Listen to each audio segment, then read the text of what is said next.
Dāmas un kungi, filozofija jau no tās sākumiem Eiropā ir nodarbojusies ar jautājumu par nāvi. Un tas, ka filozofa uzdevums ir rūpēties arī par vārdu varu un par jēdzienu definīcijām, to mēs redzējām jau arī šodien, tepat mūsu jau iepriekšējā runātāju arī referātos un diskusijām. Bet reiz filozofi ir arī tie, kuri ik pa brīdim pretendē raksturot laikmeta tendences, sabiedrības un laikmeta tendences, un jautā, cik lielā mērā šīs tendences ir uz būtības vai nebūtības ceļa. Un šodien es gribētu burtiski pāris vārdus 15 minūtēs teikt par laikmeta tendencēm un individa brīvību un izvēli miršanas un nāves priekšā uz šo laikmeta tendenču fona. Jā, brīvība uz nāvi, nāves struktūrālās izmaiņas modernitātēm. Dāmas un kungi, mana priekšlasījuma nosaukums ietver atsauci uz šodien jau 94 gadus vecā un tomēr vēl sparīgi domājošā un rakstošā filozofa Jurgena Habermasa divām grāmatām. Pirmā no tām ir grāmata, ar kuru viņš reiz 1962. Gadā parādījās uz Eiropas un pasaules filozofijas skatuves. Šī grāmata sauc Atklātības struktūrālās izmaiņas. Tajā viņš mēģināja aprakstīt to, kā 17. un 18. gadsimta gaitā Eiropas sabiedrībās literāru un mākslas salonu vidē sarosās publiskās politiskās diskusijas un kā to pilsoniskas sabiedrības politiskā atklātības un publiskuma telpa, kas šobrīd ir būtisks demokrātisku sabiedrību elements.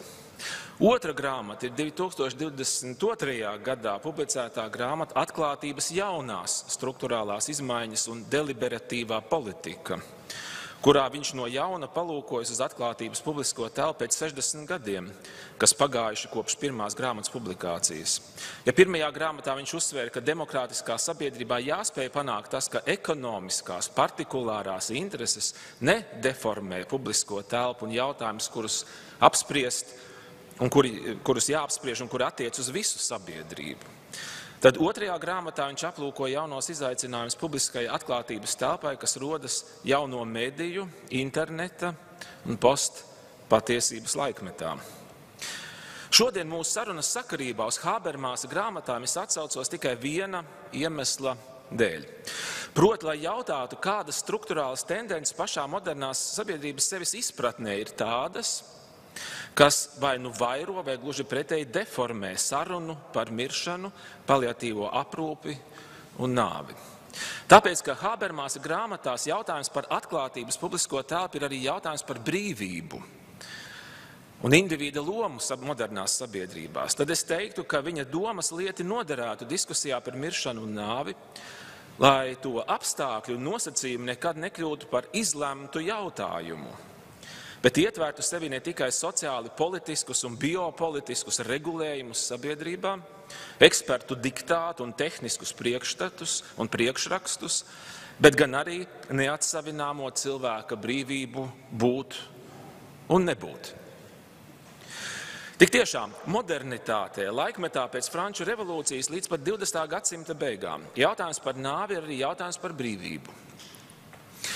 Viena referāta ietvaros neizsekojot visu šī laikmeta struktūrālajām pārmaiņām un tomēr arī tā procesu pārsteidzošai vienotībai, monolītumam, pievērsīšos tikai sevišķi spilgtām laikmeta zīmēm, kuras nolasot iegūstam priekšstatu par laikmeta galvenajiem iekšējiem konfliktiem un ambivalenti vērsto attīstību un par individa brīvību uz šo konfliktu un procesu fona. Ap 1900. Gadu var labi redzēt, ka sabiedrībai vairs nav pauzes. Lielpilsētas dzīve rada iespaidu, ka tajās neviens vairs nemirst. Rakstīja Filips Aries savā darbā par nāves vēsturi. Kopš 19. gadsimta beigām nāve tiek ļoti tehnizēta. Tiek slavētas krematorijas, 20. gadsimta sākumā bēru procesijas pilsētā tiek ierobežotas auto plūsmas netraucēšanas dēļ.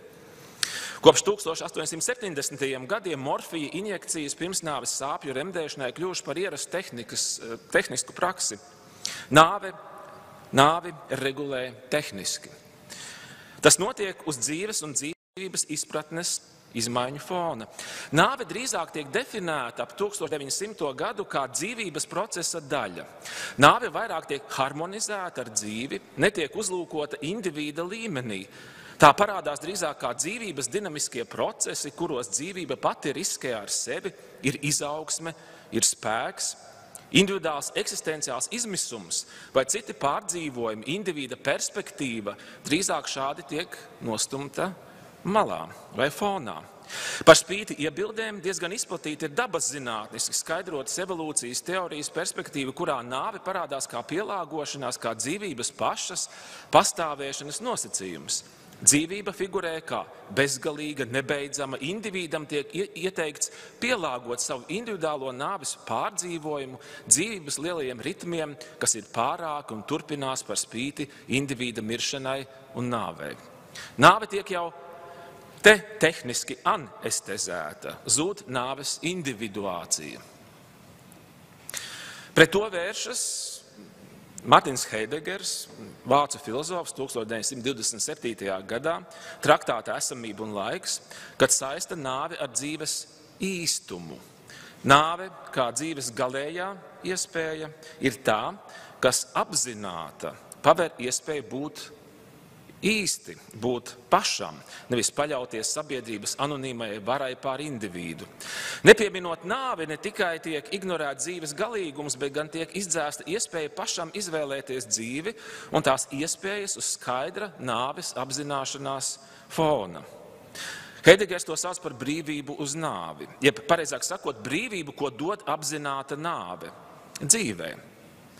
Skaidrs, ka vispirms nāves apzināšanās, kā teiks Heidegera lasītājs Žans Pols Sartrs jau 20. gadsimta vidū, nevis piešķir jēgu dzīvei, bet gan atņemta jebkādu nozīmi. Tikai tad, ja, un tas ir pieminētā Heidegera akcents, uzdrošinās uz šausmām, kas pārņem domājot par nāvi, tad tikai satveram iespēju, kas ir nāvē. Proti, ja mēs konkretizējam savas nāves neskaidro skaidrumu, proti to, ka mēs zinām, ka nāve būs, bet nezinām kad, un saskatām tajā vēl neatnākušo, tomēr jau te esošo savas eksistences daļu, tad varam ar tās palīdzību izvēlēties savu eksistenci, būt īsteni, nevis slēpties no sava mirstīguma un tādējādi arī zaudēt savas dzīves individuālo neatkārtojamo izvēles raksturu. Šo situāciju, kurā nāve kļūst par cīņas lauku par individa brīvību un dzīves individuāciju, dzejnieks un rakstnieks Rainers Marija Rilke, Maltes Laurida Brigas piezīmēs raksturoja šādi. Viņš pretstatīja nāvi, kādu to piedzīvo kādā Parīzes slimnīcā 20. gadsimta sākumā un laukos, kad mirst kambarkungs Brige. Rilke raksta šajā literārajā darbā. Slimnīcā mirst 559 gultās. Patiešām gluži kā fabrikā. Ņemot vērā tik lielu ražošanas apmēru, atsevišķi nāves gadījumi vairs tik ļoti neatšķiras cits no cita, taču tas jau arī nav svarīgi. Svarīgs ir daudzums. Kurš gan šobrīd vēl bēdā par nāvi? Vēlme mirt atšķirīgā nāvē kļūst aizvien retāka. Vēl tikai brīdis, un tā būs tikpat reti sastopama kā vēlme dzīvot atšķirīgu dzīvi. Tu ierodies pasaulē, atrodi dzīvi jau priekšā kā gatavas drānas, atliek tikai ielīst tajās. Tu gribi aiziet, vai arī tevi spiež to darīt?